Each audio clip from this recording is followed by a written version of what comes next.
মাঝে মাঝে ফোনের কন্ট্যাক্ট লিস্টে স্ক্রল করতে গিয়ে আঙ্গুলগুলো থমকে যায়। শত শত নাম্বার সেভ করা, অথচ এমন কিছু নাম্বার আছে যাদের সাথে একটা সময় ঘন্টার পর ঘন্টা কথা হতো, আর আজ ওদের ভয়েসটা কেমন তার মনে নেই। একটা সময় ওরা ছিল আমাদের অভ্যাস, আজ শুধু নাম হয়ে আছে। জানেন, কত মানুষকে আজও সরি বলা হয়নি। গলির মোড়ে শেষবার বলেছিল, এই দেখা করিস, তারপর তার আর খোঁজ নেওয়া হয়নি। কত বন্ধু পুজো বা ঈদের প্ল্যান করে হুট করে শহর ছেড়ে চলে গেল, ওদের সাথে সেই প্ল্যানগুলো আজও আনপ্ল্যান্ড রয়ে গেল।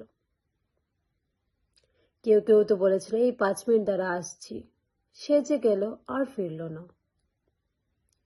যে মেয়েটা বলেছিল তুই না গেলে আমিও যাব না, তুই না থাকলে আমিও থাকবো না, সে দিব্যি মানিয়ে নিল নীরবতাকে দূরত্বের সাথে। আর ছেলেটা, সে সব ভুলে কাজে ডুবে গেল। বাকিটা সময় ঠিক ম্যানেজ করে নিয়েছে।